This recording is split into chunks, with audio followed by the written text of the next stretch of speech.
I'm Taylor Bishotti. I'm here in Inglewood at the construction site of the new LA Rams and LA Chargers Stadium. It's also the future home of NFL Network.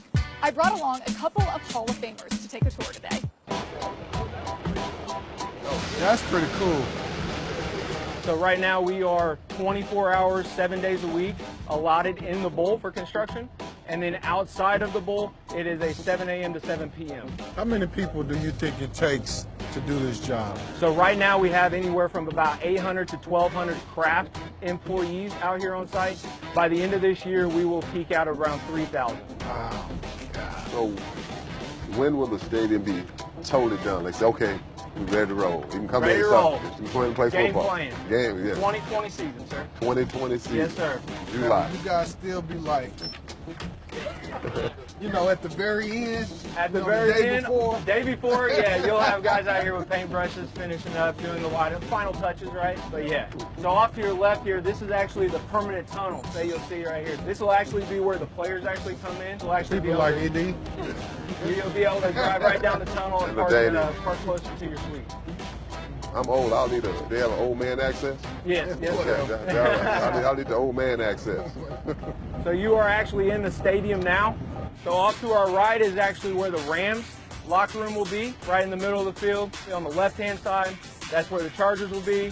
What are your impressions of this massive project?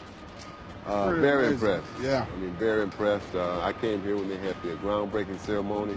There was just some dirt and some shovels, but when you look at this, I mean, it's like nothing like it. I think everyone talks of Jerry World right now, but you look at this, it's going to be Crunky's World. So this is going to be fantastic. We've got two great teams here with the Rams and the Chargers. What does it mean to the city? I think it means a lot to the city of Los Angeles, especially the city of Inglewood. When I came to LA, you know, people didn't think a lot of Inglewood. I think having this stadium here and the job it's going to bring, I think it's fantastic.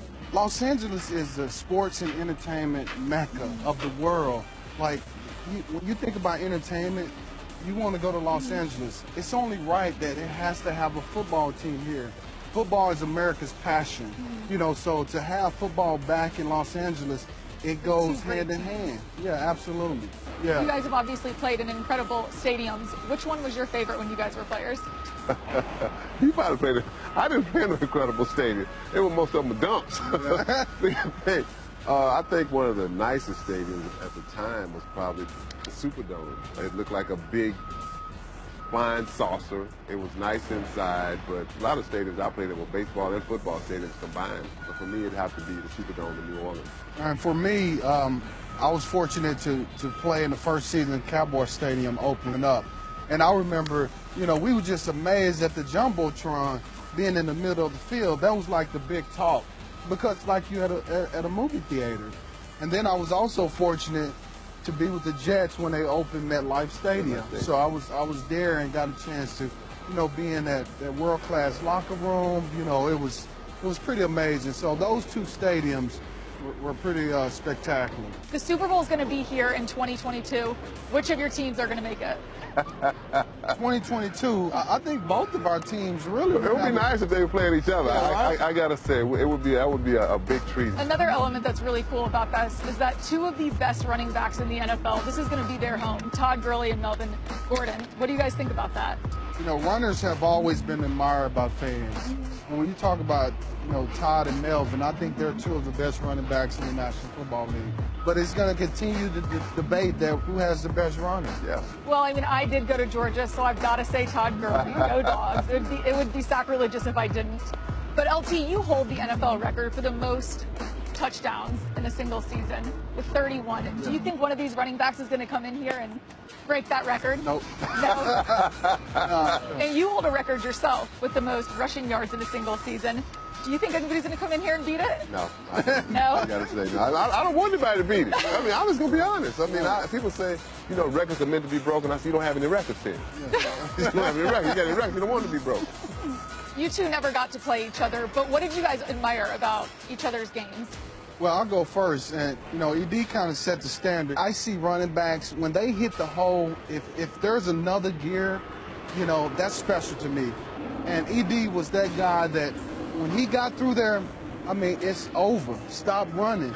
Because 0 to 60, just like that, and you weren't catching him. I wanted to run like him in open field. She reminds me a lot of what my mother used to say. She said, son, she said, what do they call it? The long run? I said, yes, ma'am. She said, if you want to be good, have touching, you got to have the long run. And that's the one thing that I knew about him. I said, he was going to always have a long run. When I watch this game, I know it's coming. The long run, it's going to be a swing play, it's going to be a run, so I just like to watch the long runs he had. And the celebration in the end zone. Yeah. Classic. We need to see it. Yeah. We just finished up the draft. How do you think the teams look for this upcoming season? Let's start off with you. How do you think the Rams look? They had quite a few acquisitions. We had some big acquisitions. We got Indominant Sue. We got Talib. Marcus Peters from Kansas City. I mean, we got a lot of acquisitions. I'm very pleased. And I never thought I'd be saying this, especially with the Rams being back in their third year, of possibly talking about the Rams going to the Super Bowl. I mean, we were just talking about at one point when Sean McVay took over the job. How about this year when we can win 7 football games?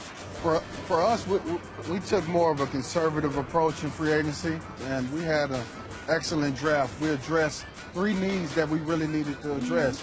We added a strong safety in Derwin James, which we needed a box safety. And then we got the linebacker from USC. We needed another pass rusher. But also we needed to add depth to the defensive line. And so we drafted another kid out of NC State. We're solid. When we got number 17 back there throwing the football, Phillip Rivers, that experience, we're gonna be good. We just got to continue to build around him. We look like we should be right there, so we just have to wait and see. And I like to start with, you got to start with week 1. You don't want to start off 0-1. You want to start off 1-0. Does it make you guys want to come out of retirement? Hell no. Absolutely not. No way. No? I'm good.